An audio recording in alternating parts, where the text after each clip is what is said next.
Bueno, acuérdense, si necesitan, levantan la mano. Bueno, protección contra incendio. Vamos a ver un poquito, nosotros como ingenieros civiles, dónde podemos tener injerencia en las instalaciones contra incendio, y no solamente son instalaciones fijas, sino también en el diseño desde el punto de vista de la arquitectura y los materiales. Nuestro objetivo principal, son varios, pero uno de los principales objetivos en el diseño es el de poder facilitar la evacuación de los ocupantes de los edificios en caso de incendio. Esto es lo más importante. Y es un concepto distinto a lo que se tenía en los últimos años, viene modificándose, y lo primero, en el caso de que haya un incendio, lo primero que se quiere es que todos los ocupantes puedan evacuar rápidamente y de manera segura. En esto va a tener que ver, entonces, nosotros vamos a estudiar el ancho de los pasillos, de los medios de escape, de las puertas, y también de la conducción de humos, cómo evitar, pero eso lo vemos más adelante. Eh, por otro lado, también podemos, en, en caso de que no sea posible facilitar la evacuación, si no, tenemos que permitir la permanencia segura de los ocupantes hasta su evacuación. Esto tiene que ver con lo que son sectores de incendio, que vamos a ver hoy en la clase. Y también hay edificios particulares, por ejemplo, hay edificios de gran altura, el Burj Khalifa, por ejemplo, en Dubái, que queda, tiene como 150, más de 150 pisos, 200 metros de alto, y imagínense que se produzca un incendio, haya que evacuar el edificio, y él está en el piso 100 o 130. Obviamente los ascensores no funcionan, por una cuestión de seguridad, de que en caso de que haya un corte de suministro de energía, eh, queremos evitar que los ocupantes queden atrapados dentro de un ascensor, eso sería más peligroso, por eso es que se pide siempre que se evacúe por las escaleras, pero bajar 130 pisos, 100 pisos por una escalera no es algo que es apto para todas las personas, no todos tienen estado físico medios, por eso en ese edificio, por ejemplo, en otros edificios de gran altura, hay salas seguras para poder permanecer hasta que sean evacuados o se haya solucionado el incendio. También nosotros en el diseño tendremos que tener como objetivo reducir al mínimo en cada edificio la gestación de incendios y facilitar su control. Ya vamos a ver, por ejemplo, que para evitar la gestación de los incendios tendremos detectores de humo, tendremos también rociadores automáticos que se prenderán ante el caso de elevadas temperaturas y apagarán el principio de foco de incendio, o los detectores de humo estarán conectados a una central de alarma y darán aviso a los bomberos y aviso al resto de los ocupantes del edificio para que puedan evacuar. Y tendremos que evitar la propagación del fuego, los humos y los gases tóxicos tanto al resto del edificio como a los edificios linderos. Esto lo haremos con una adecuada selección de los materiales, formarán los muros cortafuegos y pisos cortafuegos, con distintas resistencias al fuego, dependiendo de la ocupación del edificio, el uso del edificio y el riesgo de los materiales. Y por último, el objetivo como ingenieros en el diseño también tiene que ver con facilitar el acceso y la acción del personal del cuerpo de bomberos dedicado a la extinción del incendio. Esto quiere decir que, por ejemplo, habrá, en algunos casos, edificios de mayores alturas, habrá un ascensor específico para uso de bomberos. Recuerden que dijimos que está prohibido utilizar los ascensores en caso de incendio, pero los bomberos podrán activar un ascensor que tendrá un suministro de energía aparte, tendrá una línea aparte, cosa que si se corta el suministro de energía total del edificio siga funcionando esto, de manera que puedan ingresar. Y también se les facilitará a los bomberos la conexión de electrobombas si es que necesitan dar provisión de agua al edificio. Y bueno, todo esto tiene que ver un poco con por qué nosotros nos importa la protección contra incendio y qué podemos hacer desde el lugar de diseño. Ahora vamos a pasar a ver un poquito lo básico. ¿Qué es una combustión? Es una reacción química de oxidación violenta que genera calor, llama y humo. Y básicamente tenemos que tener tres cosas que, que generen la combustión. Por un lado, el combustible ya sea un combustible líquido, sólido o gaseoso, ya veremos, pero tiene que haber algo inflamable que funcione como combustible. Tiene que haber un calor, una energía de activación, y tiene que haber un comburente, que el caso más típico para nosotros es el oxígeno, porque se encuentra presente en el aire. Si estas tres cosas se combinan, se comenzará un incendio que además va a reaccionar en cadena. El foco de incendio va a generar más calor que encadena mayor combustión. Entonces, la manera que nosotros, conociendo esto, la manera que nosotros, cualquiera va a tener para apagar un incendio va a ser actuar sobre cualquiera de una de estas tres situaciones. Si nosotros podemos sacar el oxígeno del foco de incendio, se apagará el incendio. Si podemos sacar el calor, también. Y si podemos quitar el combustible, si tienen dudas, acuérdense, levantan la mano y me hacen. Estas son unas estadísticas de la Policía Federal, son para Capital, y fíjense que la mayor cantidad de incendios se dan en departamentos, 41%, y el 34% se da por colillas de cigarrillo. Aunque no lo crean, el cigarrillo es peligrosísimo, especialmente en la cama. Hay gente que fuma en la cama, si lo hacen no se los recomiendo para nada. Se puede caer una colilla, una ceniza encendida, o pueden quedarse dormidos, y al caer en las sábanas, en el colchón, se genera una reacción en cadena que después es muy difícil de controlar. El 33% de los causales de incendios son los accidentes eléctricos, y acá también tenemos nosotros responsabilidad, porque cuando estamos interviniendo en una obra es muy importante que el electricista que está llevando a cabo la instalación eléctrica sea un electricista matriculado. Eso es importantísimo, no cualquiera puede eh, realizar un tendido eléctrico. Podemos tener problemas por sobrecarga, por carga de tensión, que eso genere derretimiento de las líneas, o genere chispas por un contacto con metal, o por una incorrecta puesta a tierra, o falta de masa, y eso puede generar incendios. La chispa puede saltar a cualquier lado, puede saltar una cortina, un sillón, y rápidamente. Y fíjense que pasa bastante. De hecho, en el edificio donde yo vivo hace unos años pasó, y un departamento sin. Y quiero que sepan también que en general en los siniestros, la mayoría de las fatalidades no se produce por quemaduras ni por contacto directo con el fuego, sino que se produce por asfixia. Los humos tienen la capacidad de muy rápidamente dispersarse, son obviamente tóxicos porque no permiten que respiremos oxígeno. Por eso es muy importante también la correcta evacuación de humos, que ya no vamos a dar más adelante. Y los mayores costos también, tocó trabajar como perito luego de algunos incendios en industrias, y los mayores costos suelen ser también por el humo. Eh, el humo mancha, quizás el incendio se produce en un local, pero el humo viaja y llega hasta otros locales, y cualquier local que esté en contacto con humo va a tener que ser pintado nuevamente, lo cual ya ahí genera bastantes costos. Y además el humo está caliente. He estado en una fábrica, por ejemplo, donde se produjo, en la parte industrial, se produjo un incendio de una máquina, y las oficinas que estaban a 2 pisos y unos 100 metros de distancia, unos 50 metros de distancia, en las oficinas los monitores se habían derretido, las cosas de plástico, las viromes, las sillas se habían derretido por el calor, y era producto del humo. Por eso la importancia de la correcta evacuación de los humos y mantener las vías de escape libres. También grandes costos asociados a los incendios tienen que ver con el agua de los bomberos, que utilizan para apagar. Ya nos metemos un poco a ver los combustibles, dijimos que podían ser sólidos, líquidos o gaseosos. Los sólidos, por ejemplo, textiles o madera, arden después de haberse calentado lo suficiente para desprender los vapores. Por ejemplo, fibras textiles, materiales plásticos, orgánicos, metales combustibles.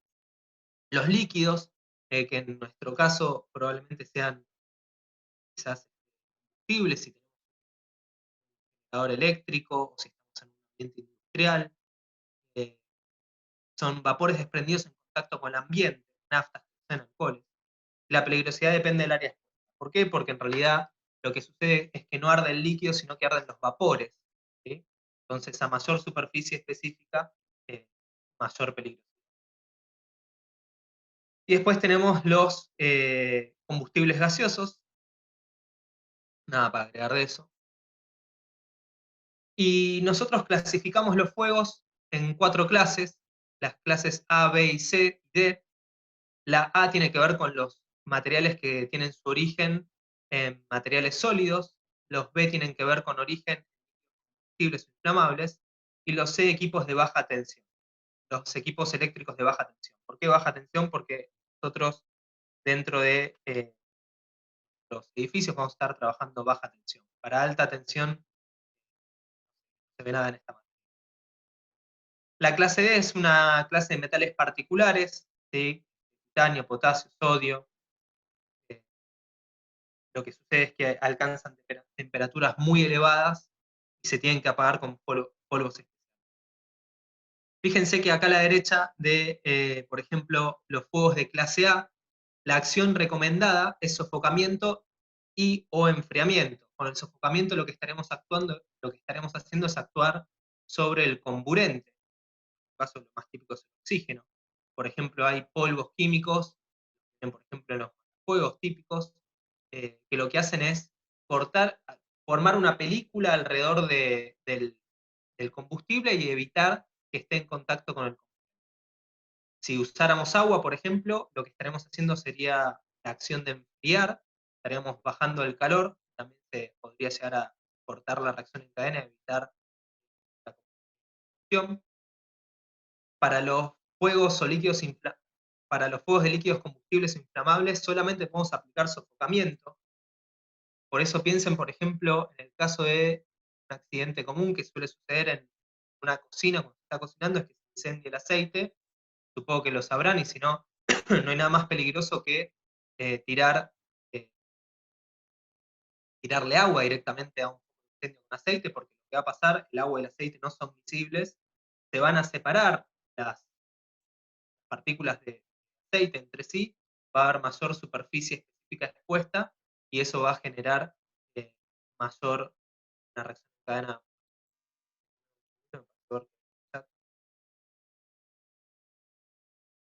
Me dicen que se está escuchando entrecortado. A ver, denme un segundito. Gonza, Perdón. Sí, si podés cortar el video, que capaz que mejora. dale, denme un segundito.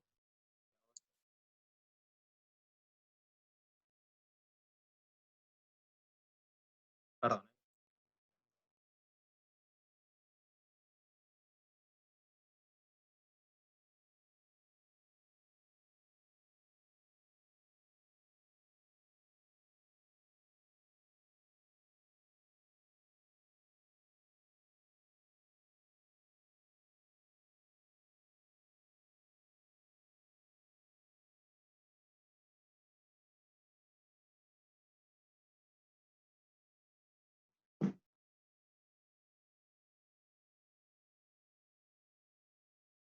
Disculpen.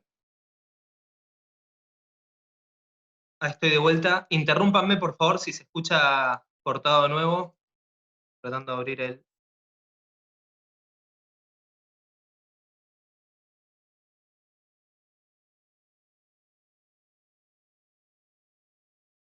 Ahí se escucha, chicos. Alguno que me diga, por favor. Sí, se escucha perfecto. Bueno, Sí, Gonza, ahí mejoró. ok.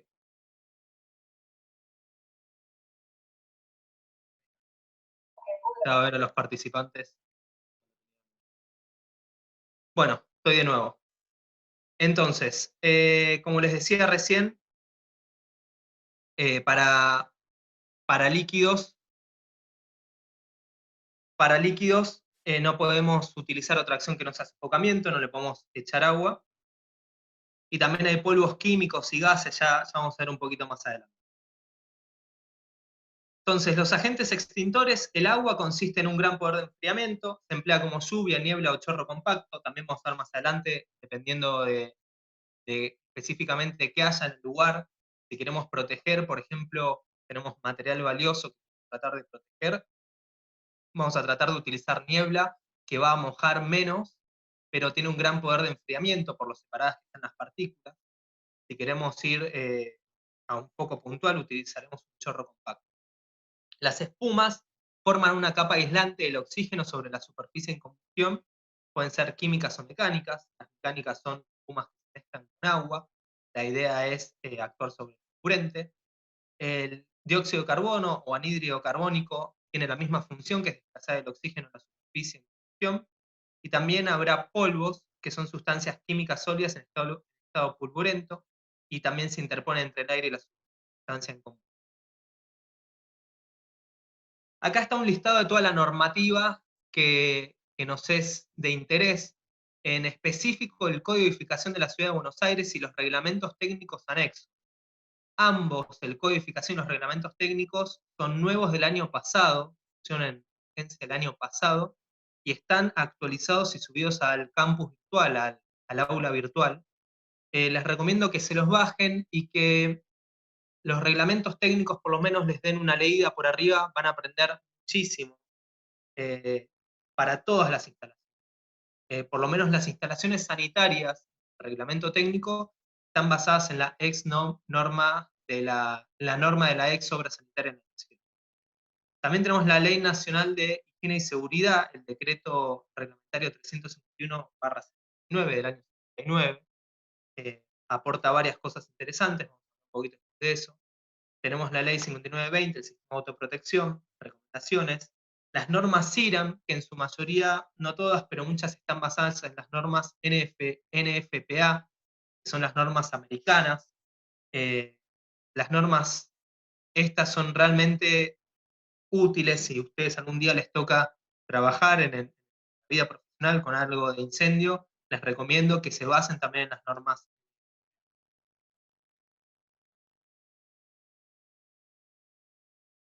Bueno, y nosotros vamos a hacer dos grandes clasificaciones en cuanto a todas las medidas, las instalaciones contra incendio y de diseño que vamos a hacer, aquellas que tienen que ver con la protección pasiva y aquellas que tienen que ver con la protección activa. Vamos a arrancar con lo que tiene que ver con la protección pasiva. El objetivo es impedir o limitar la propagación de incendios y brindar protección y posibilitar el escape de las personas. Vamos a estar definiendo todo esto que está acá abajo, ¿sí? Vamos a ver lo que es la sectorización horizontal y vertical, y en base a eso lo vamos a utilizar. Fíjense abajo a la derecha que se ve un esquema, un modelo en 3D de una planta de un edificio, y se ve que ahí en amarillo está resaltado un sector de incendio. ¿Por qué ese sector de incendio es distinto a los otros sectores? Bueno, cuando hay una carga de fuego, que vamos a ver que hay, con un cierto riesgo de incendio, eso será un sector de incendio específico. Si nosotros tenemos en este edificio una biblioteca en una parte, y en otra parte una sala de reuniones, van a tener distinta carga de fuego, vamos a ver de qué se trata, y por eso deben conformar distintos sectores de incendio. ¿Y qué pretendo con eso?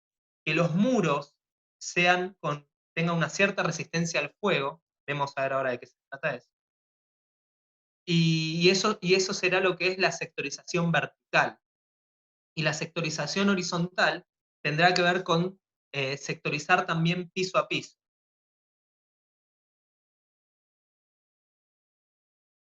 Entonces, acá lo que tenemos es, pasamos al siguiente concepto, que es carga de fuego. La carga de fuego, en definitiva, se calcula con esta fórmula que tenemos acá a la izquierda, que es el peso de madera equivalente. ¿Y qué quiere decir eso? Que vamos a llevar. Si tenemos una biblioteca, por ejemplo, vamos a tener que calcular toda la carga de fuego que tenemos como el peso de madera equivalente dividido la superficie del sector de incendio. ¿Sí? Si imagínense que tenemos, en una habitación tenemos 1 kilo de madera, fíjense que tendríamos el peso de los materiales combustibles, 1 kilo, multiplicado por el poder calorífico, el de la madera es 4.400. Si lo dividimos por 4.400, el peso en madera equivalente de 1 kilo de madera es obviamente 1. Entonces lo que intentamos hacer es llevar todo a peso de madera equivalente y después lo dividimos por la superficie y nos va a dar la carga. Tenemos abajo una fórmula que es una fórmula empírica, donde D es el tiempo en horas de duración del incendio, más o menos 0,02 por la carga de fuego. Esto tómenlo entre pinzas, es una primera aproximación, si algún día lo llegan a necesitar. De todas maneras, para los cálculos que vamos a ver hoy no se necesita, pero si algún día lo llegan a necesitar, tómenlo con pinzas para una primera aproximación e investiguen dónde. Después tenemos lo que son los riesgos de incendio, que tiene que ver, los riesgos de incendio se llaman, son leves, moderado grado 1, moderado grado 2 o de alto riesgo. ¿De qué dependen? De los materiales predominantes. Entonces, en el artículo 3.4.2 del reglamento técnico, está en el campus virtual, pueden ir y fijarse qué entra dentro de cada grado. Por ejemplo, si ustedes tienen una vivienda, las unidades de vivienda son de grado leve. Si tienen un hotel, por ejemplo, ya pasa a ser moderado grado 1. Si tienen un depósito, podrá ser moderado grado 1, grado 2 o de alto riesgo, dependiendo de qué es lo que haya dentro del depósito. No es lo mismo tener dentro del depósito botellas de agua que tener dentro del depósito, por ejemplo, botellas de plástico vacías, o tener materiales textiles, o tener algodón, que sería de alto riesgo. Entonces, el artículo 3.4.2 nos dice, dependiendo del uso y de lo que haya dentro de ese local, el riesgo de incendio.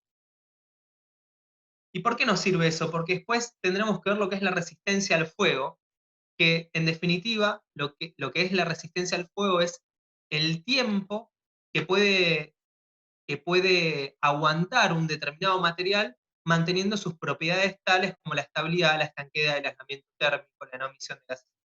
Por ejemplo, si decimos que tenemos un muro o una puerta con resistencia al fuego F30, quiere decir que durante 30 minutos espero que ese muro o esa puerta cumpla su función y sirva como retardador del fuego.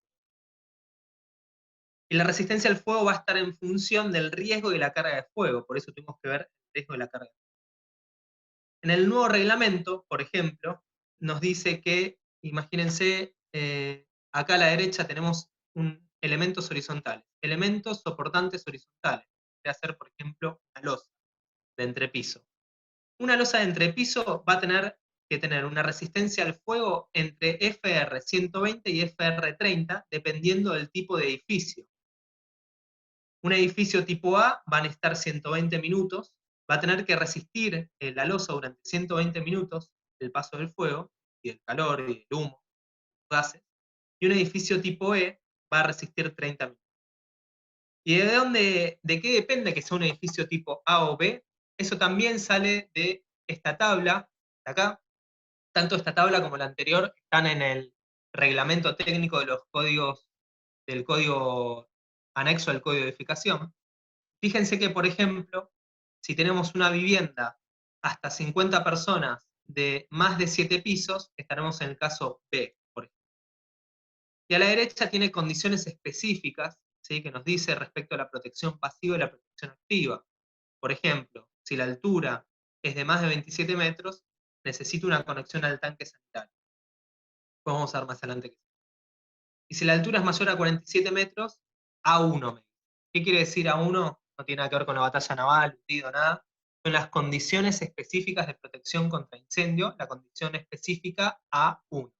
Otra vez, eso, si van al reglamento técnico, van a encontrar de qué se trata la A1, que en este caso en particular habla sobre el uso de hidrantes. ¿Alguna duda hasta acá, chicos?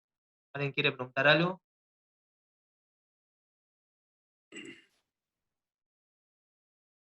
¿Y alguien que trató de hablar?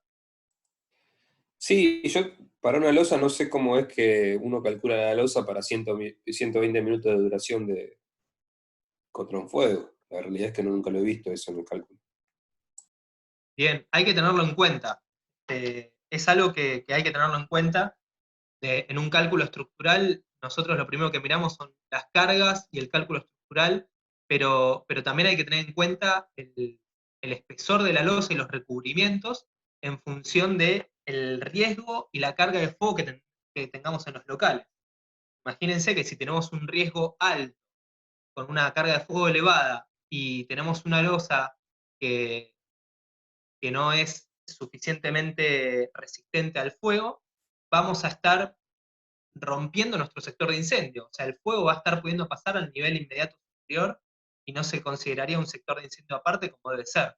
Entonces, obviamente lo más importante para poder hacer más resistentes al fuego los elementos de hormigón armado tiene que ver con el recubrimiento.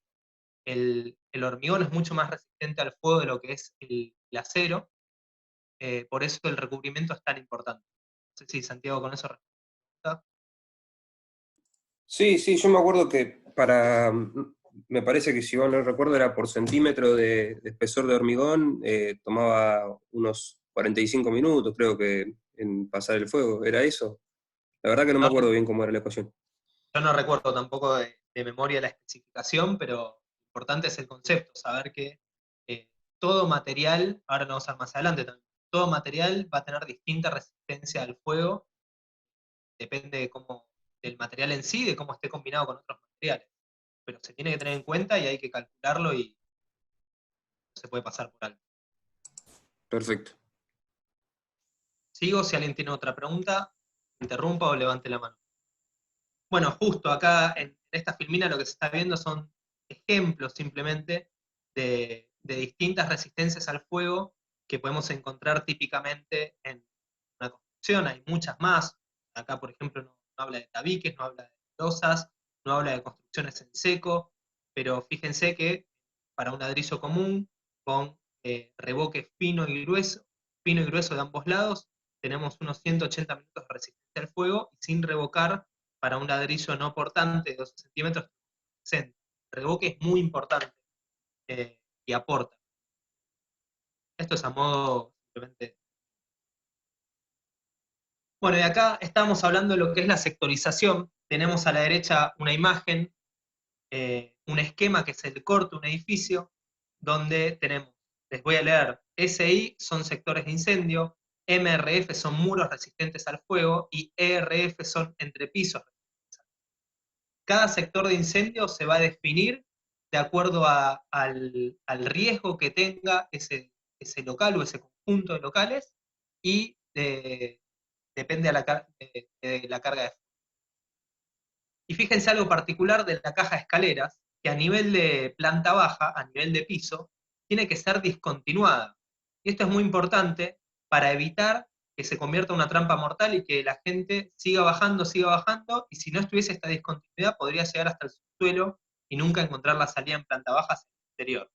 Entonces siempre tiene que estar discontinuada. No necesariamente tienen que estar desfasadas en planta. Podría estar la parte que está debajo del nivel de vereda en esta misma posición, o sea, debajo del resto de la caja de escaleras, pero en ese caso no puede estar continuada la escalera en sí, sino que tengo que salir a la planta baja, y si quiero seguir bajando, volver a entrar a la caja de escaleras. ¿Sí? Eso se era obligando en el nivel de vereda a salir a planta.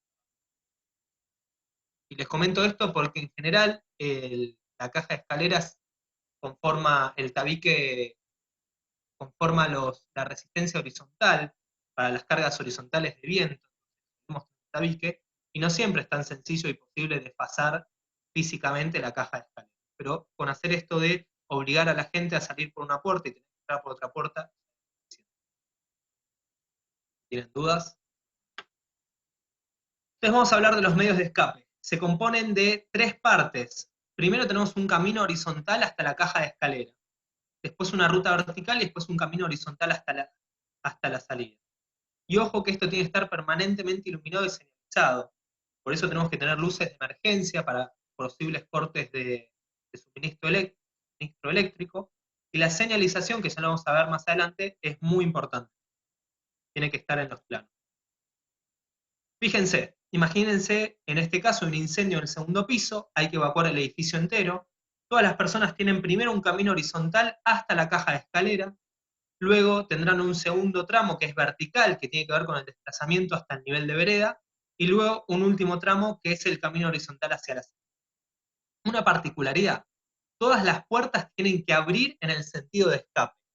Fíjense que si nosotros, acá no se ve caja de escalera, pero si tuviésemos conformada una caja de escalera, antes tenemos una puerta de emergencia. Esa puerta de emergencia sí o sí tiene que abrir en el sentido de escape.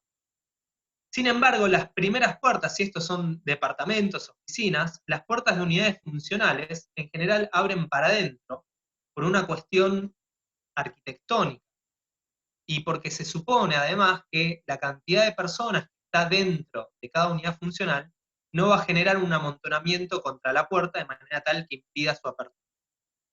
Y después la puerta de salida a la calle principal también debería abrir hacia afuera. Ojo que esto no se puede realizar siempre. Si la puerta está sobre el nivel de vereda, sobre la línea oficial, sobre la línea municipal, es imposible que abra hacia afuera, porque en el caso de que venga un peatón por la vereda y yo abro de repente la puerta, la lleva puesta.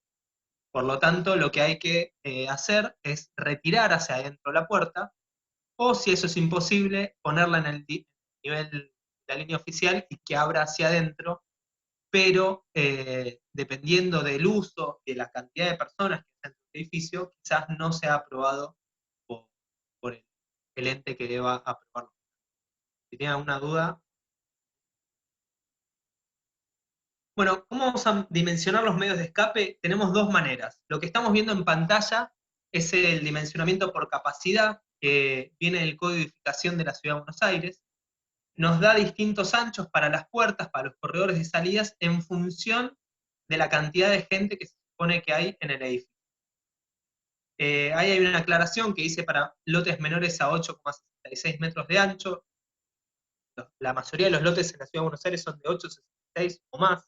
Hay muy pocos de 8,66, pero a los lotes de menos de 8,66 les permite un ancho de la ruta de evacuación un poco. Y luego dice que entre la planta baja y la vía pública, el ancho de paso que sirve una escalera o que sirve directamente a la salida de un edificio debe ser, como mínimo, igual al ancho exigido de una escalera. Y cuando el paso sirva más de una escalera, el ancho no será menor que los 2/3 de la suma de los anchos exigidos para las escaleras. Y esto sirve cuando el medio exigido de egreso no está por debajo del nivel -1 de vereda. Si está debajo del nivel -1 de vereda, ya no cuenta como planta baja y vía pública, sino que hay que hacer un desplazamiento vertical todavía para llegar al nivel de planta. Y tenemos por otro lado el dimensionamiento que propone el decreto 351 del año 79, Ley de Higiene y Seguridad del Trabajo, que esta es una ley de aplicación nacional. Lo otro era el Código de Edificación de la Ciudad de Buenos Aires, que es el más completo que tenemos en el país, y que es el que aplica, por supuesto, en la Ciudad de Buenos Aires. Pero esta ley, que es de nivel nacional, incluye a la Ciudad de Buenos Aires. Por lo tanto, nosotros tendremos que fijarnos cuál de los dos métodos es más exigente, hacer el cálculo por ambos, cálculo de dimensionamiento por ambos métodos, y luego aplicar el que sea más exigente. Este método, en definitiva, lo que hace es considerar una unidad de ancho de salida. Se supone que en 55 centímetros, que es lo que es una unidad de ancho de salida, se evacúan unas 40 personas por minuto. En definitiva, lo que tenemos que hacer es, si tenemos tantas personas, nos va a decir la ley de higiene y seguridad del trabajo, nos va a decir en cuánto tiempo tenemos que evacuar el edificio, sabiendo que por una unidad de ancho de salida se evacúan 40 personas por minuto, y sabiendo la cantidad de personas que hay y en cuánto tiempo hay que evacuar, eso nos va a dar el ancho total de nuestra vía de escape. Medios de escape, vamos a hablar ahora de la parte vertical, las cajas de escaleras. Bueno, tienen que estar íntegramente construidas en materiales incombustibles, con resistencia a fuego al corde a mayor riesgo y la mayor carga de fuego de todo el edificio. Importante, en ingresos por puertas de doble contacto, ahora vamos a ver qué es eso, de igual resistencia al fuego que la caja de escaleras, y las cuales tienen que abrir hacia adentro de la caja sin invadir el ancho de circulación. También lo vamos a ver ahora. Es muy importante que abran hacia adentro, que también tienen que tener barral antipánico. Y lo que vemos acá arriba a la derecha es la distancia que puede haber desde cualquier punto de mi planta hasta la caja de escalera. Por ejemplo, en la planta baja no puedo tener más de 40 metros libres hasta un medio de escape, perdón. En este caso es hasta un medio de escape porque en planta baja no me tengo que escapar por la caja. En los pisos altos no puedo haber más de 30 metros, distancia libre, y en sótanos la distancia se reduce a la mitad. por la peligrosidad de quedarse atrapados. Sepan que en sótanos, por ejemplo, si yo tengo un estacionamiento en un sótano, para que la rampa por la que acceden los vehículos sea considerada un medio de escape, tiene que contar con una vereda de 60 centímetros de ancho. De esa manera podrían estar evacuando vehículos y personas al mismo tiempo. Y esto es lo que dice el nuevo código de edificación que está en vigencia desde el año pasado. Diferencia el uso no vivienda a la izquierda y el uso de vivienda a la derecha. Fíjense que a la izquierda me dice que para un uso de no vivienda, si tengo 2 pisos o más, es obligatorio la realización de una caja, que forme caja de escaleras, no simplemente una escalera abierta. Y si tengo más de 12 metros de altura, además tengo que interponer, antes de ingresar a la caja de escaleras, una antecámara. Y en el caso de vivienda es un poco menos exigente, es para 12 metros recién una caja y para 30 metros recién una antecámara. Muchas veces otros cuatrimestres me preguntan qué es una puerta de simple contacto o una puerta de doble contacto, y acá se ve, fíjense, en el caso de la izquierda, la puerta de simple contacto, cuando se cierre la puerta, va a estar realizando contacto únicamente este punto contra la puerta, contra el marco de la puerta. En este caso, las puertas de doble contacto tienen estas hendiduras, ¿sí? Con lo cual va a estar haciendo contacto en este punto y en este punto. Lo que hace esto es dar una mayor hermeticidad para evitar el ingreso de humos y gases.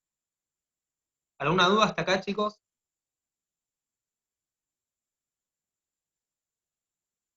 Bueno, No. digo. Un poquito más de medios de escape. Las escaleras auxiliares o exteriores solamente pueden ser utilizadas como segundo medio de escape.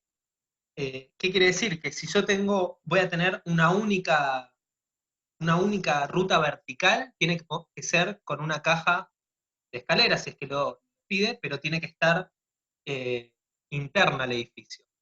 Pero imagínense que estoy en un piso alto y tengo una planta tan grande que supera los 30 metros desde algún punto de la planta hacia la caja de escaleras. Esa segunda escalera que estoy poniendo para reducir la distancia hasta un medio escape vertical, sí puede ser exterior y pues, bueno, el material que quiera, puede ser metálica, podría llegar a ser de hormigón también, pero solamente como segundo medio escape. Las escaleras verticales o de gato están permitidas únicamente en sótanos. Las puertas giratorias no cuentan como medio de escape, por eso van a ver en todos los edificios que tengan puertas giratorias, van a ver que al costado también están las puertas normales, que no son giratorias, por una cuestión de escape y por una cuestión de accesibilidad a personas con movilidad reducida. Y los ascensores no son medios de escape, aunque existen algunos especiales para los bomberos. A partir de, no me acuerdo qué altura, pero cierta altura, tiene que haber obligatoriamente un ascensor especial para poder ser utilizado para ascender el cuerpo de bomberos en caso de... Como dije, tiene que tener una conexión eléctrica.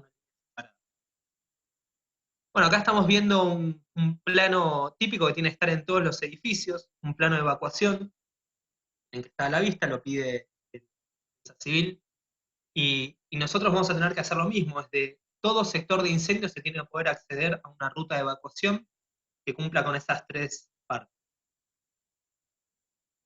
De hecho, en estos planos, este es el plano de evacuación, que no es lo mismo que el plano de incendio, como van a ver en el trabajo práctico por la cátedra, pero fíjense que también se coloca en la posición de los fuegos, también se va de los pulsadores de alarma manuales. ¿Bien? Vamos a hablar un poquito ahora de la evacuación de humos y gases. Tenemos distintas situaciones. Primero vamos a ver qué pasa en las cajas de escalera. En la caja de escalera, como vemos ahí, tenemos 2 grandes diferencias. Una protección en la caja de escaleras, una presurización de la caja de escaleras. Primero vamos con la protección. Tenemos 3 alternativas. La primera, un conducto humero. Básicamente es tener una chimenea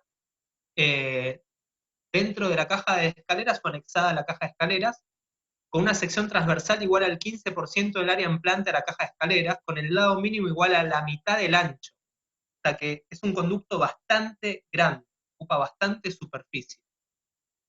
Se espera que haya una evacuación natural de los humos a través de este conducto humero, por lo cual tiene que tener una toma de aire inferior para que permita la circulación. Si reja fija, si la escalera estuviese al frente o al contrafrente del edificio, se puede reemplazar el conducto humero por una reja fija al exterior de al exterior de misma sección que el conducto humero. Esto nos ahorraría bastante superficie. Y la claraboya cenital solamente está admitida para adecuación de edificios. Todo esto está sacado de los reglamentos técnicos de anexos al Código de Edificación de la Ciudad de Buenos Aires del año pasado. La otra alternativa es la presurización de la caja de escalera.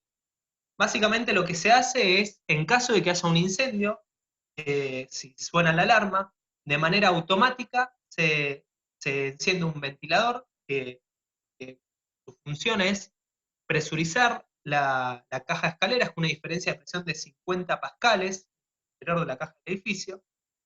Y la idea de esto es evitar que los humos y gases puedan ingresar a la caja de escaleras. Yo tengo que mantener limpia y limpio de humos mi ruta de escape. Y para el espacio previo a la caja de escaleras podemos aplicar el sistema COBE. ¿Qué es el espacio previo? Podría ser la antecámara, si es que tuviese, o un palier protegido. Ahora vamos a ver lo que es un palier protegido primero y después vuelvo a eso. Acá en la imagen estamos viendo una planta de un palier, que en este caso está protegido. Palier es ese pequeño local, ese rellano que hay antes de entrar a las unidades funcionales, a un edificio. Fíjense que en este caso tenemos el ascensor, acá a la izquierda tenemos el acceso a la caja de escaleras. Fíjense cómo la puerta está abriendo sin impedir, sin invadir el ancho de circulación, es algo que nombramos antes. Muy importante que si hay gente que viene bajando por la escalera y yo abro en mi piso de repente la puerta de la caja de escaleras, nadie se lleve puesta a la puerta y tampoco que esté impidiendo la circulación. Por eso esta salvedad. Y fíjense que tenemos en este caso un palier que únicamente sirve a 2 unidades. Como se ve en planta, acá arriba tenemos un conducto de extracción de humos y un colector de extracción de humos, ahora vamos a ver por qué. Y por otro lado tenemos un conducto de inyección de aire. Lo que se espera es que en este punto, en el palier, siempre haya aire limpio. Vamos a ver un corte. Acá tenemos un corte. Fíjense, vamos a ver primero la imagen de la izquierda. Tenemos, supónganse que donde estoy ahora, donde está el mouse, es el palier protegido. En la parte superior hay una rejilla que toma el aire y la lleva por el conducto de evacuación de humo. La va a llevar casi un piso, fíjense cómo en el piso inferior la lleva casi un piso entero hasta arriba, y luego se va a unir al colector. Esto es tal cual vieron en la última clase con Juan Pablo en evacuación de gases, de humos y gases para la clase de gas. Y esto se realiza para evitar un retroceso de los gases. Y por otro lado voy a tener un conducto de inyección de aire limpio que va a estar en la parte inferior. ¿Por qué? Porque el aire caliente va a tender a subir y el aire limpio que ingrese va a estar más frío, entonces de esta manera nos aseguramos una circulación. La distancia en planta entre estas dos rejillas es máximo 2 metros. Y acá tenemos un esquema de un edificio entero de 4 pisos. Fíjense que tenemos una toma de aire del exterior que va a alimentar a los 4 pisos, y tenemos una evacuación de los humos y gases a través del conducto de evacuación y el colector. ¿Se entendió hasta ahora, chicos? Si hay alguna consulta respecto a esto, vuelvo para atrás y ahora explico cómo se menciona. Esto se puede colocar únicamente en el palier protegido o en la antecámara. No se puede colocar en la caja de escalera. ¿Esto es lo que vos dijiste que se llama sistema COBE? Sí, el sistema COBE en particular es esto que estamos viendo acá, que es el sistema donde se tiene un conducto de extracción y un colector de extracción. Esto es el sistema COBE. Una consulta, ¿la extracción y la incorporación de aire son forzadas los dos en este caso? No, son de manera natural. Con la diferencia, primero con la diferencia de temperatura, pero además con la diferencia de presión que se da por la distinta altura, ya teniendo por lo menos 1 metro de altura, ya la diferencia de presión genera una circulación del aire de manera natural. Bien, si no hay consultas, o consultas no hay problema, pero vamos a ver cómo se calcula la superficie de la sección que tienen que tener estos conductos. Primero, y atención porque esto lo acabo de modificar hace un rato, si habían bajado ustedes en la presentación del campus virtual, esto tiene una pequeña modificación, acá faltaba multiplicar por 1/4, ya lo subí en el campus virtual, actualmente la versión que está es esta, la actualizada, pero se los aviso por si ya la habían bajado. Primero vamos a determinar el volumen de humos y gases, que va a ser igual a 1/3 de la altura libre de la planta. Altura libre se considera desde el nivel de piso terminado hasta el nivel de cielo raso, o si no hay cielo raso, el fondo de losa, multiplicado por 1/4 de la superficie de influencia cubierta por esta caja de escaleras. Si tenemos una única caja de escaleras, entonces será por 1/4 de la superficie total de planta. Si tenemos más de una caja de escaleras, multiplicaremos por 1/4 de la superficie de influencia bajo esta caja. Ojo que no es la superficie de la caja, sino la superficie de influencia. Segundo, vamos a determinar el caudal del conducto de extracción. Esto va a ser igual. ¿Cómo lo calculamos? Calculando el volumen, que calculamos en punto anterior, dividido un tiempo. El tiempo de extracción de los humos y gases va a depender del uso del edificio, va entre 3 a 10 minutos, no es lo mismo si estamos hablando de un uso de edificio que es un depósito de gases tóxicos, plásticos, por ejemplo, a si estamos hablando de local comercial o de oficinas o de vivienda. Luego vamos a determinar la superficie de extracción. ¿Cómo lo vamos a hacer? Vamos a hacer que la superficie sea igual al caudal que determinamos en el punto anterior, dividido la velocidad. Y la velocidad de extracción se establece en 2,7 metros por segundo. Luego, esa es la superficie de extracción. Con eso ya sacamos la superficie esta que está acá. ¿Bien? Y luego vamos a determinar que la superficie del colector de extracción de humos y gases va a ser 4 veces la superficie anterior, y la superficie de inyección de aire va a ser igual a la superficie de extracción. Con eso ya tenemos todo lo necesario y pudimos calcular todas nuestras superficies para este sistema. ¿Alguna duda, chicos? ¿Alguna consulta? Perdón, ¿cuál es la superficie de influencia cubierta por la caja? Bien, a ver si tengo...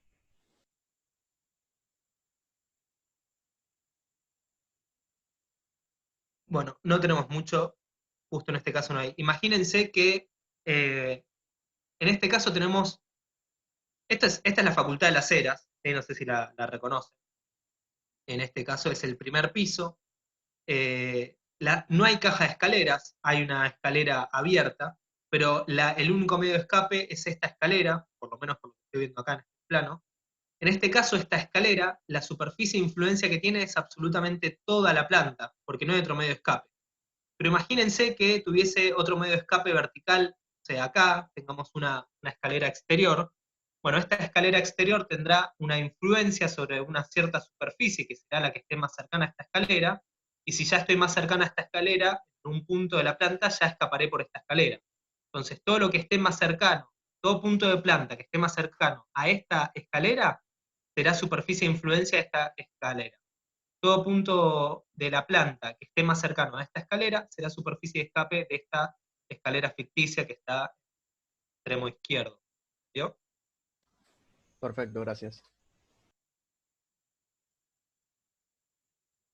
Bueno, acá dice que las dimensiones mínimas son estas que están acá anotadas, por si tenemos una superficie chica, pero en general la más grande que es. Ya pasamos a otra cosa, que son las bocas de ataque. Probablemente lo hayan visto, quizás no le hayan prestado atención, pero esto que está acá es una foto de una losa, o en una planta baja probablemente, o en un subsuelo. Si nosotros tuviésemos un subsuelo, o más de un subsuelo, tenemos que colocar estas bocas de ataque, que en definitiva lo que son ladrillos de vidrio, que pueden ser rotos por los bomberos con martillo, herramienta, para poder pasar por ahí la manguera. No es más que eso, pero a veces no saben lo que es una boca de ataque, o han visto estos ladrillos en algún lado y no saben para qué son, puestos en el piso, son justamente para que pueda pasar la manguera de los bomberos. Bueno, esto que vemos acá es una foto que tomó uno de los docentes de la cátedra de Canadá. Ahora les cuento por qué. Esto se agregó en el código de edificación del año pasado, antes no existía, pero fíjense lo que dice, que a una distancia inferior a los 5 metros de la línea oficial, el nivel de acceso se debe poder cortar el suministro de gas, de electricidad y cualquier otro fluido inflamable que abastezca el edificio. Bueno, en la ciudad de Buenos Aires este agregado del reglamento se hizo recién desde el año pasado y antes no existía, pero se ve que en Canadá está hace bastante, y cuando estuvo uno de los docentes, yo estuvo en Canadá, sacó esta foto, y fíjense que apenas se ingresa al edificio, se puede ver que hay una comandera para saber en dónde está cada uno de los 3 ascensores que tiene este edificio, y hay tableros para poder acceder a cortar el suministro de gas y la electricidad. Simplemente eso, sépanlo, que se acaba de agregar el año. Bueno, y ahora ya pasamos a lo que es el sistema de protección activa, ¿sí? Que ya tiene que ver con, una vez generado un principio de incendio o un incendio, ¿qué podemos hacer para actuar? Lo primero que podemos hacer es tener un sistema de detección. Tenemos detectores de humo, detectores térmicos, y también tendremos sistemas manuales de aviso, pulsadores. Por ejemplo, detectores térmicos o de calor, son aquellos que captan una elevación de temperatura sin presencia de llama viva. Tenemos detectores de temperatura fija y de aumento normal de temperatura. Hay ciertos lugares donde a partir de cierta temperatura suena una alarma, y hay otros más complejos que detectan que si la temperatura aumentó más de tantos grados en tantos minutos, entonces eso es lo que hace disparar la alarma. ¿Bien?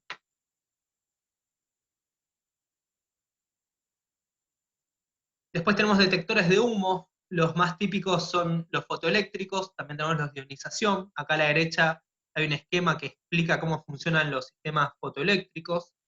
En definitiva tenemos un diodo emisor de luz, LED, que fíjense que está todo el tiempo emitiendo luz, y si no hay partículas de humo, el sensor de luz no va a estar recibiendo ninguna luz porque está escondido, pero en caso de que haya partículas de humo va a haber luz reflejada, que va a hacer que el sensor de luz esté recibiendo luz, y eso va a dar señal de alarma.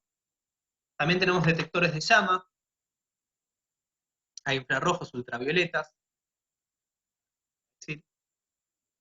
Y estos sistemas de detección funcionan combinados, o sea, al principio, cuando hay un inicio de incendio, lo que tenemos es una detección a través del humo, y después tendremos detectores de chispa o de llama, y después también tendremos detectores de temperatura. Entonces, si queremos un sistema más completo, tendremos una gama de detectores que podrán dar aviso en los distintos estadios del incendio. Y todo esto se tiene que combinar con un sistema central. Fíjense que acá lo que tenemos en medio es una computadora, un sistema central, que en caso de que un detector automático perciba humo, fuego, llama o aumento de temperatura, va a dar aviso al sistema central, o en caso de que alguien pulse manualmente una alarma, también va a dar aviso al sistema central, y eso va a hacer que se avise, por un lado, a la central de bomberos, por otro lado, va a reproducir una alarma acústica y sonora. Creo que quisieron poner acústica y lumínica, porque acústica y sonora es lo mismo. Y también habrá repetidores remotos. Los repetidores remotos permiten al personal capacitado visualizar cómo está, dónde se disparó la alarma, cuál es el estado de situación del sistema, sin tener que ir hasta acceder hasta al sistema central. Y el sistema central, la computadora, también podría llegar a controlar el cierre de puertas de sectorización. Nosotros no tenemos esto. El código de edificación no hay ningún caso que yo recuerde que pida un cierre de puertas automáticas, lo sepan que existe y se puede hacer, o el accionamiento de distintos sistemas automáticos, o cortes más eléctricos. Estos sistemas son obligatorios para todo edificio que tenga más de 2.500 metros cuadrados.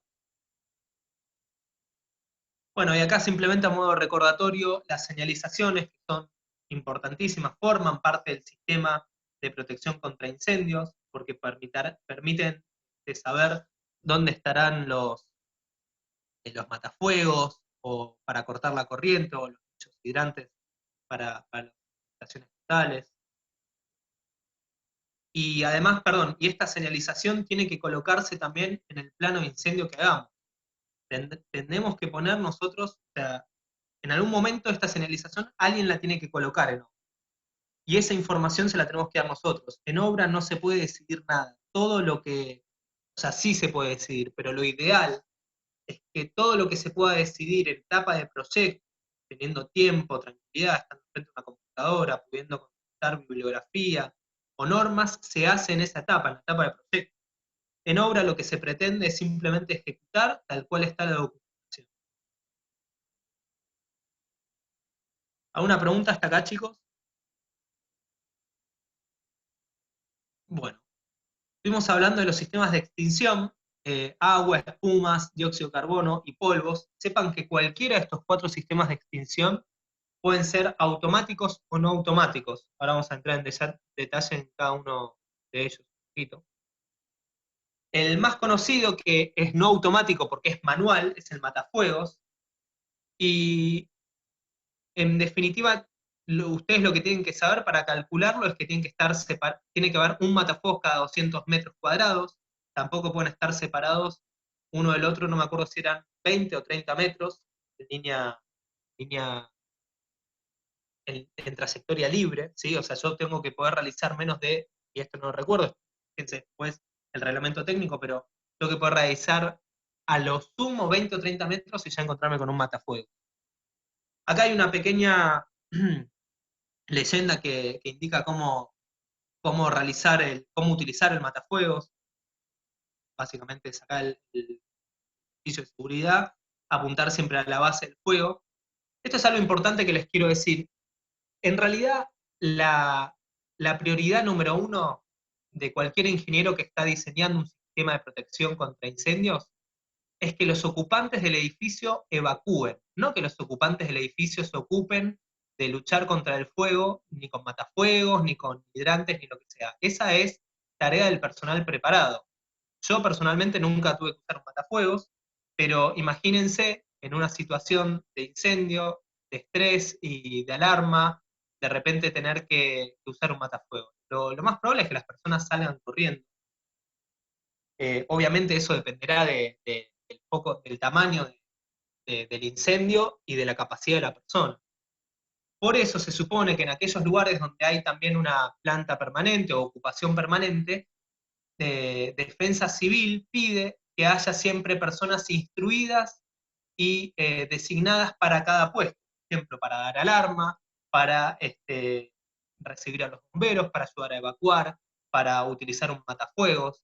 Se supone que hay que hacer una instrucción anual y un simulacro anual que tiene que estar firmado por un responsable de seguridad e higiene y que tiene que ser supervisado por Defensa Civil. No siempre se realiza, pero eso está en el codificación y se pide.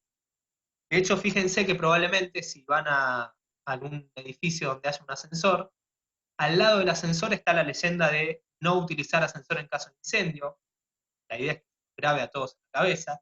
Ya dijimos que es porque en caso de incendio puede haber un corte del suministro de energía eléctrica, intencional o por accidente. Por accidente porque se prendió fuego una línea eléctrica, o intencional porque alguien a propósito cortó la energía eléctrica para evitar que haya mayores accidentes. Y en ese caso podremos quedarnos atrapados en el ascensor, lo cual es lo peor que nos puede pasar. Pero también además suele haber un instructivo del uso, de cómo se debe utilizar un matafuegos, de que hay que colocarse a 3 metros, apuntar a la base del fuego, de que si hay más de un matafuego disponible, más de una persona disponible, se utilicen los dos al mismo tiempo, los dos matafuegos, que es mejor eso, antes de utilizar uno y después otro. Pero sepan que no estamos preparados habitualmente para accionar contra el fuego. Ya les dije, depende de la capacidad de cada persona y de la magnitud del incendio. Bueno, y no todos los matafuegos son iguales. Hay matafuegos de agua, de espuma, de polvo ABC, que es polvo químico, de dióxido de carbono, que es gas, o de hidrocarburos halogenados, que son gases inertes que desplazan el oxígeno, y cada uno será más eficiente para cierto tipo de fuego. Por ejemplo, a nadie se le ocurriría utilizar agua o una espuma para energía eléctrica, porque hay riesgo de electrocución. Por eso, si nosotros tenemos algún tablero eléctrico o alguna sala de máquinas donde estén funcionando motores eléctricos, tendremos que poner matafuegos del tipo BC o ABC, pero evidentemente BC, son más baratos que los ABC de Alon, que van a ser mucho más eficientes que utilizar uno de espuma o un polvo ABC. ¿Bien? Fíjense que este es muy eficiente y el típico el ABC, es solamente eficiente para la energía. ¿Alguna consulta hasta acá, chicos? Bueno, pasamos al otro sistema de extinción no automático, muy difundido en los edificios, que es el de los establecimientos fijos, o también llamados hidrantes. Establecimiento fijo o hidrante es lo mismo, y es esto que ven acá abajo. Otra vez, se supone, no sé ustedes, pero yo nunca utilicé un hidrante, nunca tuve instrucción para utilizar uno. Muchas veces estos se encuentran en el nicho desarmados, no está puesta la lanza y la boquilla. Así que su uso en realidad está pensado para los bomberos, y la mayoría de las veces, de hecho, los bomberos utilizan su propia manguera, pero en aquellos casos en los que se dificulta el acceso con la manguera de los bomberos, pueden utilizar el hidrante. Y si hay un hidrante, esto ya nos da la pauta de que en algún lado tiene que haber una reserva de agua para utilizar y dar provisión a los hidrantes. Así que ahora vamos a ver un poquito de esto. La distancia máxima entre ellos es de 30 metros, tiene que ser en distancia libre, recorrible. ¿Sí? Si yo tengo un laberinto de puertas y paredes y tabiques, tengo que son 30 metros realizando la trayectoria que realizaría la manguera, y se exige su colocación en edificios de más de 10 metros de altura. Igual eso hay que chequearlo, depende para cada localidad y lo que diga cada reglamento. Bueno, acá está el nicho que les decía antes, donde suele estar el hidrante. También están normalizados y el código de edificación nos dice cómo colocar, no pueden ser material ni estar colocados a cualquier altura, ni menos. Y acá lo que vemos es un corte de un edificio de 9 pisos, según dice. Acá está el nivel de vereda, tenemos dos subsuelos, fíjense que está desfasada otra vez la escalera, y lo que estamos viendo es el sistema de hidrantes. Estos circulitos con una cruz que vemos acá, cada uno de estos representa un hidrante, así se representan los hidrantes corte, y la provisión de agua va a estar viniendo de este tanque que está acá arriba, que es un tanque de reserva mixto. Vamos a ver un poquito de esto más adelante, y ya les habló un poquito en la clase práctica de provisión de agua fría Raúl, pero en este tanque lo que está sucediendo es que voy a tener agua para provisión de uso sanitario y también agua para la reserva de incendios. Fíjense que acá a la izquierda tenemos lo que se llama un tanque hidroneumático, todo este sistema con bombas y compresores. Ya vamos a ver cómo funciona, que lo que hace es dar presión al último piso. ¿Por qué? Porque se supone, según me dice el reglamento, la presión mínima que tengo que tener de agua en cada uno de estos hidrantes es de 10 metros de columna de agua. Entonces, desde el fondo del tanque hasta este piso puede que tenga 10 metros, pero hasta el último piso no, depende esto de la posición del tanque, por supuesto. Así que en ese caso tendré que colocar un sistema que dé presión, que obviamente también tiene que estar alimentado por energía eléctrica con una línea independiente, en caso de que se corte la energía, que se pueda seguir. Vamos a ver un poquito más adelante de todo esto que está acá arriba. Y fíjense que acá abajo dice boca de impulsión.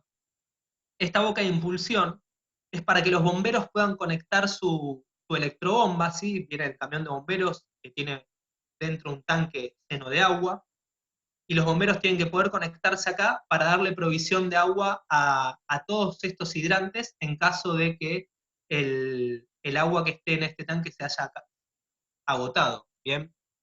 Esto es lo que ustedes suelen ver en los edificios en el frente. Van a ver que hay una chapa que dice bomberos, suele ser una chapa pintada de rojo con letras doradas que dice bomberos, tiene que estar sobre la línea oficial.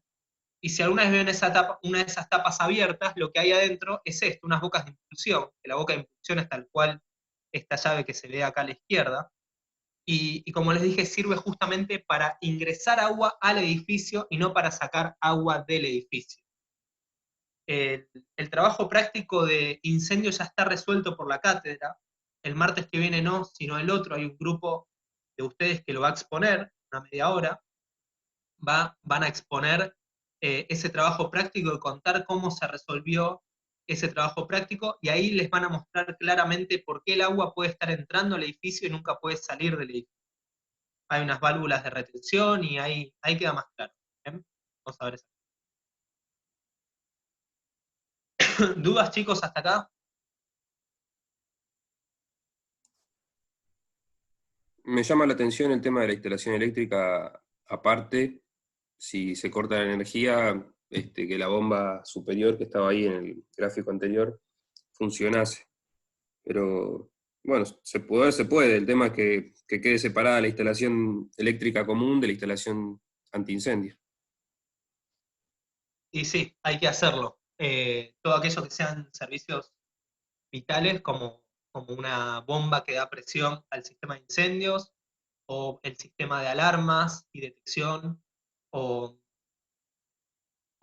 el ascensor especial para los bomberos, tiene que tener una línea aparte. Si se diseña, no representa ninguna complejidad. Bien, tenemos un sistema que ahora es automático. Este es el primer sistema de extinción automático que estamos viendo, que es un sistema de rociadores o sprinklers. Son instalaciones justamente para aquellos lugares donde no se puede mantener vigilancia adecuada. En la ciudad de Buenos Aires son exigibles por debajo del primer subsuelo, es decir, que si tenemos segundo subsuelo o más, sí o sí tenemos que poner estos sistemas. Y acá a la izquierda tenemos dos rociadores típicos. El de la izquierda funciona como un fusible bimetálico. Lo que hay acá en esta posición es un metal que por diferencia cuando hay un aumento de temperatura, por diferencia de los metales, se va a partir este fusible, y al romperse el fusible va a permitir que el agua salga por el rociador. Y en el caso de la derecha lo que tenemos es un sistema con ampolleta. Acá hay una ampolla en el medio. Fíjense que acá a la derecha se ve, casi todos los que estamos viendo son con ampolla. Estos que tienen algo rojo, esa es la ampolla, o algo azul o verde. La ampolla tiene un líquido volátil que con un aumento de temperatura se expande, rompe la ampolla, y al romperse la ampolla permite el paso de agua. Fíjense, esto les quería mostrar. Fíjense acá hay una foto de alta velocidad, donde está la ampolla intacta, la ampolla se rompe, se libera la tapa del rociador y comienza a salir el agua. ¿Esto qué quiere decir? Por un lado quiere decir que el agua va a salir saliendo hasta que alguien, ya sea los bomberos o el encargado de mantenimiento del edificio, quien sea, cierre una llave de paso. Hasta que alguien no cierre la llave de paso, va a seguir saliendo agua y se va a inundar, o se va a mojar por lo menos, todo lo que esté debajo del rociador. Y lo segundo que quiere decir esto es que eso que pasa en las películas, de que alguien se quiere escapar en las películas, se quieren escapar de las clases en el colegio secundario, van y hacen tocar la alarma y de repente se abren todos los rociadores del colegio, entonces hay que evacuar el colegio. No pasa, no existe, es ficción. ¿Por qué? Porque solamente se va a activar el rociador que detecte un aumento de temperatura y que rompa la ampolla o que rompa el fusible del bimetal. Entonces puede ser que se me activen un grupo de rociadores si hay aumento en esa zona de temperatura, o incluso que se active uno solo y eso ya sea suficiente para apagar el incendio. ¿Bien? Y esto que está acá es un esquema típico de un sistema de rociadores. En este caso, la fuente de alimentación viene de Obras Sanitarias de la Nación, o lo que sería AISA, y esto ya no va más, está prohibido que la alimentación sea de la red. La alimentación ahora tiene que ser sí o sí de un tanque. Vamos a ver si un tanque individual o de un tanque mixto, como dijimos antes.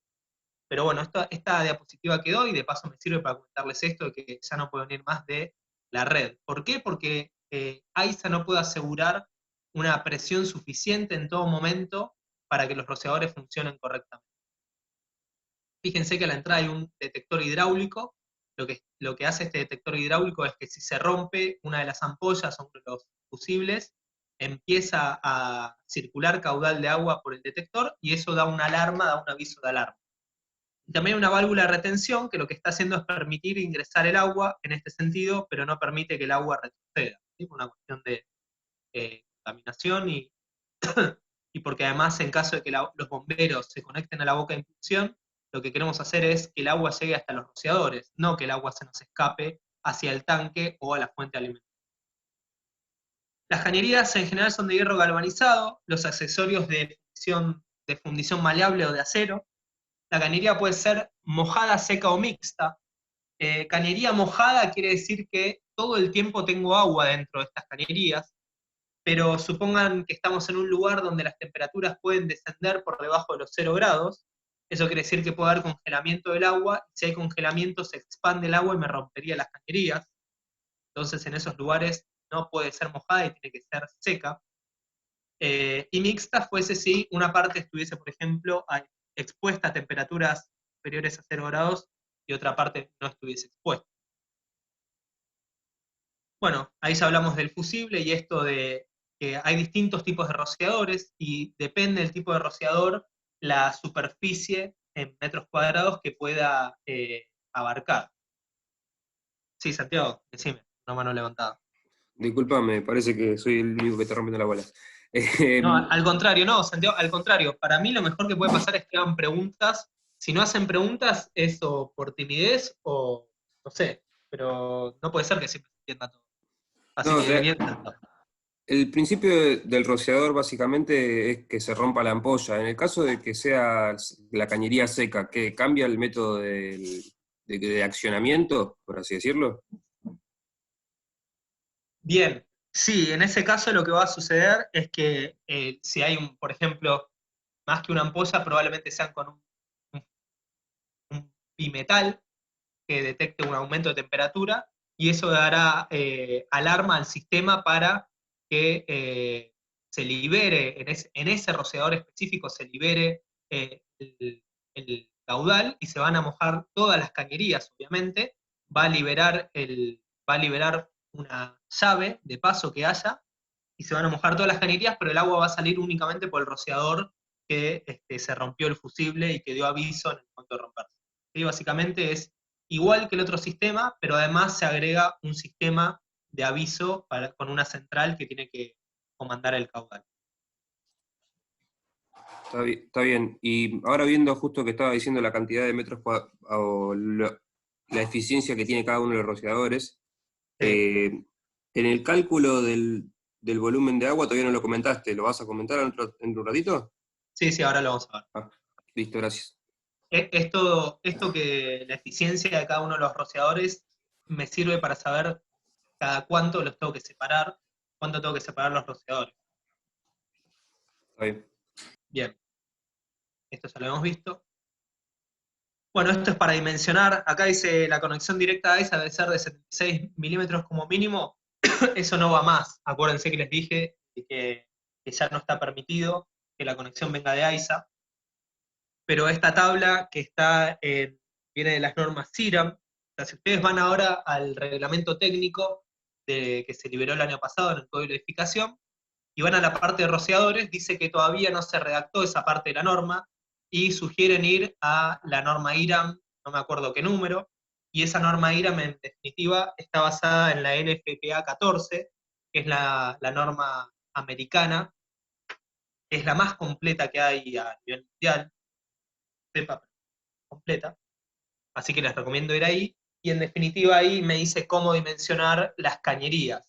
Una manera es a través de tabla, como se ve acá, que me dice que si por ejemplo tenemos, supónganse el rociador tipo spray, si tenemos que dar provisión a 2 rociadores, utilizaremos un diámetro de 25 milímetros. Si tenemos, por ejemplo, 10 rociadores, esa cañería tendrá 51 milímetros. Por supuesto, las cañerías van a ir modificando su tamaño a medida que alimentan más o menos rociadores. Por ejemplo, en este caso, obviamente este es donde está ahora el mouse, exactamente a la entrada de agua desde mi alimentación, es la sección de cañería mayor de todas. Acá en la punta va a ser el menor diámetro, y acá que tengo hasta 2 rociadores va a ser el menor diámetro, que creo que dijeron 25 milímetros. Una vez que sume por ahí 10 rociadores, bueno, irá aumentando el diámetro. ¿Bien? Ese es el método de tabla, ¿sí? Que es el método más sencillo. El otro método es un método hidráulico. El método hidráulico permite ser más eficiente con los diámetros, permite un ahorro de material, es un poco más complejo, obviamente, pero en general hoy en día se realiza con métodos computacionales, con programas como similares al EPANET. No sé si el EPANET probablemente lo hayan utilizado en ingeniería sanitaria para dimensionar la red de agua sanitaria para una ciudad. Bueno, programas similares permiten también dimensionar los sistemas de cañerías de hidrantes y también de rociadores, que además muchas veces los rociadores, hay distintos tipos de disposiciones de las cañerías. Por ejemplo, lo que estamos viendo acá es una cañería tipo peine. Fíjense que tengo una cañería principal y salen cada una de las cañerías secundarias con los rociadores. Bueno, también hay cañerías que están dispuestas en forma cerrada. Quizás acá también que se conecten con una cañería principal y que peguen toda la vuelta. Eso permite también mayores eficiencias y menores diámetros, pero obviamente la única manera de calcular eso es con un programa de computación. Bien, bueno, esto es otra imagen, es una imagen un poco más moderna. Tengo una consulta. Sí, consulta, sí. No me acuerdo justo el nombre del acceso que tienen los bomberos. ¿También alimenta este sistema? Sí, justo acá se está viendo. Es una boca de incendio. Acá donde dice toma siamesa, es una boca de incendio siamesa, ¿sí? Para poder conectar, sería tener dos de estas bocas de incendio. A veces las bocas de incendio son siamesas para poder conectar dos mangueras, dar mayor caudal. Eso es lo que quiere decir toma siamesa. Y fíjense que en este caso lo que está pasando es que el suministro de agua puede venir desde abajo, supongo que desde un tanque que esté más abajo, por lo cual voy a tener que tener un sistema de presurización, ya sea con bombas o un sistema hidroneumático. Sí o sí tiene que tener una línea de energía parada, o puede estar viniendo también de esta toma donde los bomberos conecten el agua. Fíjense otras cosas, hay una válvula, una alarma de motor hidráulico, cuando esté circulando agua por acá va a dar aviso de alarma, y también tenemos que tener una conexión para pruebas de inspección, para asegurar la calidad del agua, que esté limpia. Los tanques hay que limpiarlos también, cada 6 meses, y que esté funcionando bien. Bien, no sé si hay alguna duda hasta acá. En definitiva, el hecho de que tengamos que poner o no sistemas de... Ay, perdón, ahí estoy leyendo el chat, Raúl me dice por privado que la norma NFPA que hace referencia a los hidrantes, a los rociadores, no es la 14, sino que es la 13, y la norma IRAM, que yo no me acordaba el número, es la 3555. Eso está en una de las primeras diapositivas, más arriba está. Bueno, el hecho de que tengamos que usar rociadores depende de un montón de cosas, depende del destino del edificio, las superficies que tengamos. En particular en la Ciudad de Buenos Aires, a partir del segundo subsuelo es obligatorio, pero hay otros casos donde también es obligatorio. Y son variedad infinita o casi infinita de casos. Por ejemplo, si tenemos cierta superficie con cierto uso, por ejemplo, un espacio público mayor un edificio público mayor a tanta superficie, en las partes comunes voy a tener que poner rociadores, o por ejemplo, si tengo un edificio, por ejemplo, pues decir, lo que recuerdo que me ha tocado, en un hotel, si tengo un tragaluz o algo que comunique, por ejemplo, un vano que comunique todos los pisos, bueno, voy a tener que colocar también un sistema rociador en todas las partes comunes. Son muchos casos que no tiene sentido nombrarlos todos, sino que cuando ustedes vayan a diseñar un sistema se tienen que fijar en el código de edificación específico donde estén trabajando, cuáles son todos los casos que piden rociadores o que piden hidrantes. Y algo que me olvidé nombrar antes, que lo pasé por alto, cuando estábamos hablando de sectorización vertical y sectorización horizontal, nosotros tenemos que asegurar que el fuego, los gases y los humos tóxicos no pasen de un sector de incendio a otro, ya sea al local contiguo o al local que está hacia arriba o hacia abajo. Es muy importante tener en cuenta los plenos. Ustedes estuvieron trabajando con el trabajo práctico 1 y 2, donde tenemos caños de descarga y ventilación para los sistemas locales, caños de lluvia para los fluviales, o bajadas de agua fría o montantes de agua fría o agua caliente. Entonces, en esos casos, los plenos están comunicando todos los pisos y son una especie de chimenea por donde fácilmente se puede eh, dispersar el humo y los gases y el fuego también. Entonces es muy importante que en cada piso coloquemos, una vez que ya están colocadas mis cañerías de las instalaciones, locales, pluviales y de agua, que coloquemos algún elemento que impida el paso de los gases o del fuego. Puede ser una espuma proyectada, hay planchas también que ya vienen de distintos materiales aislantes que se pueden recortar con la forma de las cañerías, pero sepan que eso es importante.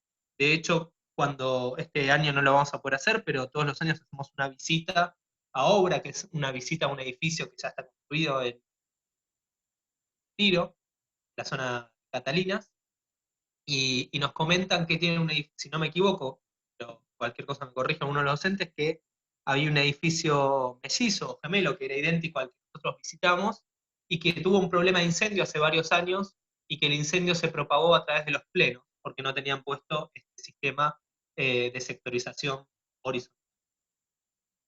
Bien, lo que estamos viendo en pantalla son otros sistemas de extinción automáticos especiales, ¿sí? Los típicos son los rociadores, pero también puede haber sistemas de agua fraccionada, que lo que hacen es tirar, por ejemplo, forma de niebla, que antes son adecuados para lugares donde se va a proteger elementos de valor o que presten tal, que tratamos de tirar la menor cantidad de agua posible, pero necesitamos bajar el calor que está en el aire y el calor que está en el ambiente a través de la incorporación de agua fría.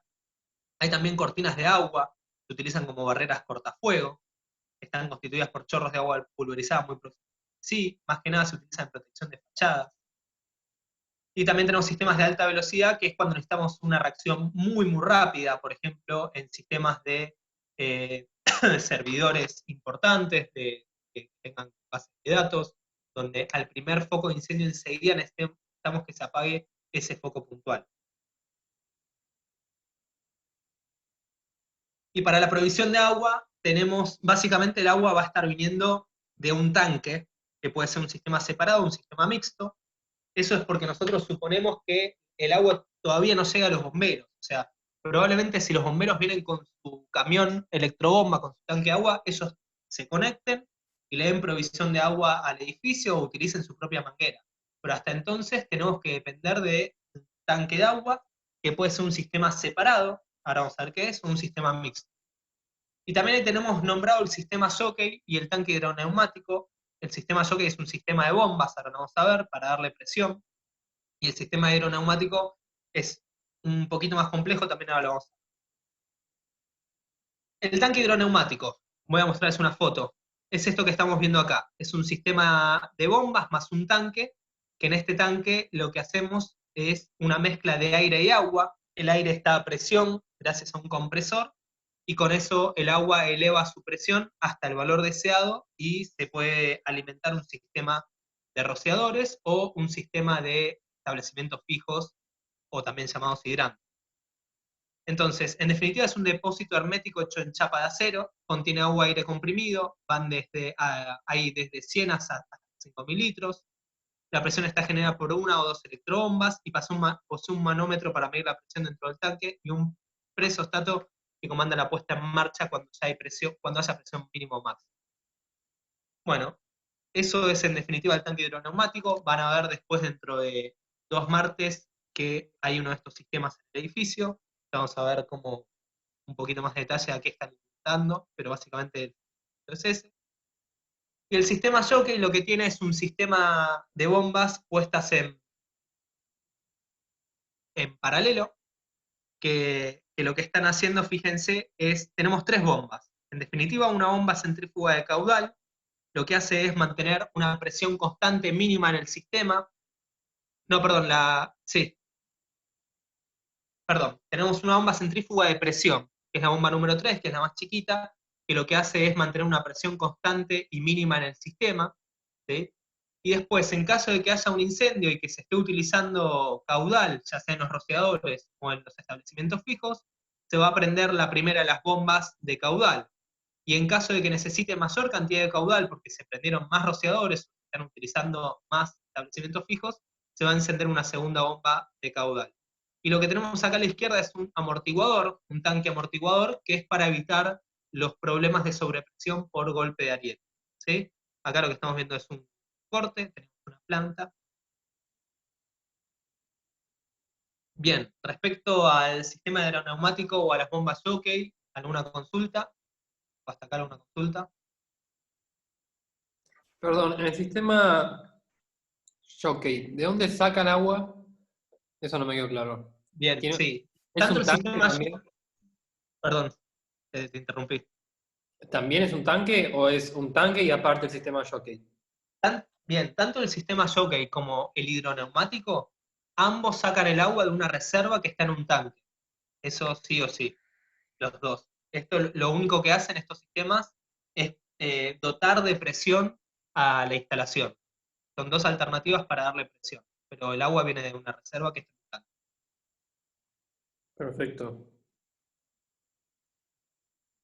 Y hablando del tanque, el tanque puede ser mixto o separado. El sistema separado, básicamente no se comparte el tanque de agua para uso de incendio y el de uso sanitario. Y el sistema mixto sí, es el mismo tanque.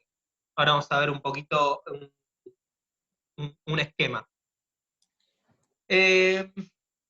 Ventajas y desventajas. A ver,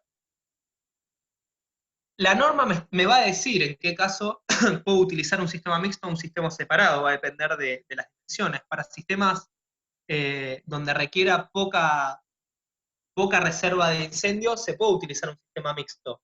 Pero cuando la reserva de incendio ya sea un volumen importante, me va a pedir que sea un sistema separado. ¿Por qué? Porque nosotros habíamos estudiado que en mi tanque de provisión de agua de uso sanitario, tengo que tener exclusivamente la reserva total diaria.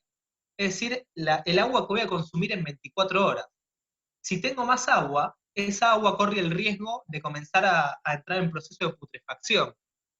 Y cuando tenemos un sistema mixto, la reserva es mucho mayor a la reserva total diaria en el sistema mixto. Así que en definitiva estaríamos consumiendo agua que puede pasar más de 24 horas. Por eso, si el volumen de incendio requerido es pequeño, un sistema mixto va bien.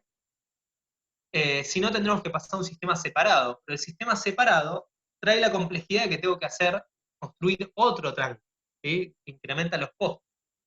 Además de que es otro tanque que tengo que limpiar y trae problemas porque el agua dentro de ese tanque va a estar por lo menos 6 meses ahí adentro, pero cada 6 meses la tengo que limpiar, tengo que hacer circular el agua.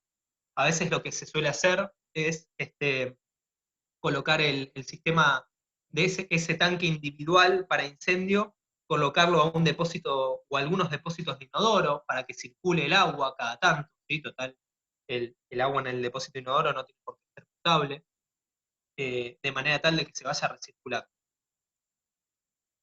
Y alguien me preguntó antes cómo se calcula el volumen de la reserva. Bueno, es en función de dos cosas.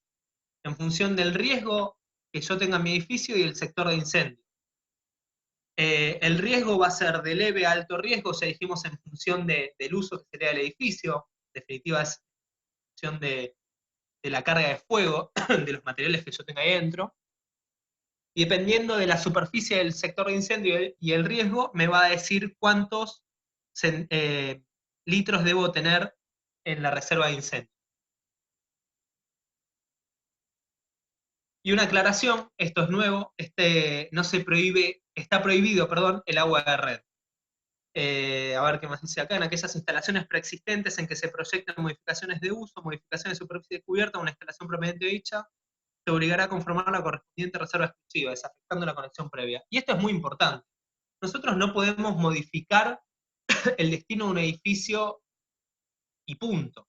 Si vamos a modificar el destino de un edificio, supónganse que teníamos un edificio de oficinas y de repente ese edificio de oficinas se convierte en depósito de archivos de papeles, por ejemplo, o se convierte en una biblioteca, ese destino tendrá que informarse y tendrá que realizarse los cálculos para ver si la reserva de incendio actual sigue siendo suficiente para este nuevo cambio. Si no es suficiente, hay que hacer las modificaciones pertinentes, porque no podemos decir, bueno, no, yo cuando diseñé el edificio, esto antes se utilizaba como una oficina y ahora se utiliza para archivo de papeles. Bueno, perdónenme. No, tenemos que adecuar el sistema, no hay excusa que valga. Y esto que estamos viendo acá es una imagen tomada del trabajo práctico resuelto por la cátedra. Dentro de 2 martes los chicos lo van a explicar a fondo, y van a explicar un poquito más, pero lo que estamos viendo es un tanque de reserva mixto, también Raúl se les habló un poquito. Lo único que quiero mostrarles es, nosotros tenemos el colector, ¿sí? Que sale agua debajo de los 2 tanques, de los 2 compartimentos, un único tanque compartimentado porque tenemos más de 4.000 litros, y el agua va a dar provisión hacia 3 lugares. Primero está esta cañería, que va a estar yendo, se los cuento yo, ustedes no lo saben porque no ven el resto del plano, pero va a estar yendo hacia los hidrantes de las plantas inferiores, y después otra parte del agua va a este sistema de acá, que es el sistema hidroneumático que estuvimos hablando recién, y que lo que va a hacer es darle presión de agua a los pisos superiores, y la otra parte va a estar yendo hasta este eruptor de vacío que luego conecta con este colector, y este es el colector que tiene todas las bajadas de agua fría para provisión de uso de agua sanitaria. Cada una de estas bajadas, si es peligrosa, tendrá su propio eruptor de vacío, y este sifón invertido que se realiza acá con este eruptor de vacío, me asegura que si el nivel de agua está por debajo de esta línea, no esté pudiendo darle provisión de agua para uso sanitario. ¿Por qué? Porque nosotros queremos que siempre este fondo que está acá, el nivel de reserva de incendio, esté disponible y que no haya manera de que me lo agote dando provisión de uso sanitario. Los chicos van a explicar un poquito mejor el funcionamiento de todas las válvulas de retención, por qué hay una válvula acá, por qué hay una válvula acá, y van a complementar todo esto que estamos viendo acá con el resto de la instalación. Pero hasta acá, ¿hay alguna duda de lo que expliqué, de lo que se ve? No, Santiago, no te escuché, no sé si dijiste que no, o... no, ninguna duda. Ok, bueno, seguimos entonces. Otros sistemas de extinción distintos para que sepan, por más de que no sean tan habituales en instalaciones, por lo menos que no sean industriales, equipos a bases de gas, equipos a bases de polvos o a bases de espuma. Nosotros hace unos años fuimos invitados por la facultad a la inauguración del nuevo hangar de Aerolíneas Argentinas, ya 3 años creo, que se inauguró en Ezeiza, es el hangar más grande de todo el país, no recuerdo, sí, de todo el país por lo menos, y tenían un sistema de equipos a base de espuma, era una espuma que se almacenaba en tanques, que luego era mezclada con agua dentro del hangar, era mezclada con agua y salía por unos conductos que parecían conductos de ventilación, si no me equivoco, eran de chapa galvanizada enormes, que lo que hacían era inundar el hangar a cierta altura, no me acuerdo hasta qué altura, creo que comprendía incluso la altura de un avión dentro del hangar, para poder apagar. Obviamente el hangar era carísimo y lo que está dentro de los hangares, que son aviones, son carísimos, así que valía la pena semejante equipo de protección contra incendio para esto. Una salvedad es que esta espuma era respirable, o sea que si había personas que habían quedado atrapadas dentro de la espuma podían respirar, así que evidentemente no funcionaba por sofocamiento directo. Aparte no. Bueno, acá lo que les contaba, por ejemplo, los equipos a base de espuma tienen un tanque donde se almacena la espuma. Estos son los elementos terminales típicos que están luego de todos esos conductos, que suelen tener unos ventiladores para poder impulsar con fuerza la espuma, la mezcla de agua con espuma. Y también existen equipos que sean a base de gas, ¿sí? Por ejemplo, gas inerte, argón, halones, que hemos visto antes. Bueno, y eso es todo por hoy. No sé si fue una clase larga con varias cosas, no sé si les quedó alguna duda.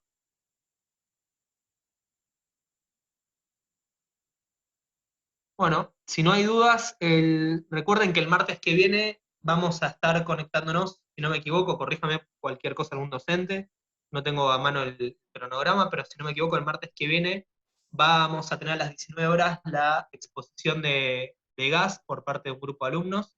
Por favor, no expliquen nada de teoría, la teoría ya se dio en las clases teóricas, la intención es que ustedes expongan cómo se resolvió el trabajo práctico, las particularidades de ese trabajo práctico y ese edificio, aplicando los conceptos, por supuesto, se vieron en la teoría, pero aplicando sobre ese edificio. No sé, Raúl, si querés agregar algo, o alguno de los otros docentes. No, nada, Gonzalo, todo bien y bueno, nos veremos el martes. ¿Te parece? Dale, nos vemos entonces el martes. Bueno, ¿Te puedo hacer una pregunta? Bueno, ¿alguna duda? gracias. Sí, yo tengo una duda. Sí, Sebastián. En el tanque de mixto elevado, Sí. el sistema del tanque hidroneumático, ¿va Sí. solamente alimenta a los pisos superiores o tiene una doble salida y una parte va para los pisos inferiores y otro? Bien, ¿Entiendes? a ver, esto es un esquema en particular de este edificio. A mí lo que me pide la norma es que cada hidrante tenga por lo menos unos 10 metros de columna de agua.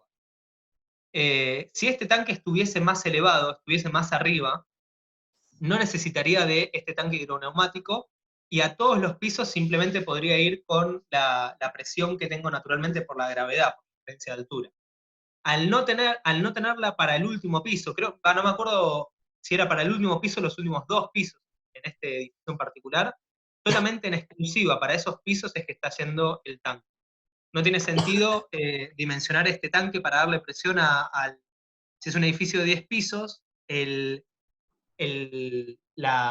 sistema de establecimiento, el establecimiento fijo, el hidrante que esté en la planta baja o en el primer piso o en el primer subsuelo, para nada necesita este tanque. Con la presión que obtiene naturalmente por la gravedad y por la diferencia de altura ya es suficiente. Si yo estuviese dimensionando este sistema para alimentar también a todos los otros pisos que en realidad no necesitan del tanque hidroneumático, estaría gastando plata y recursos de más. ¿Entiendes?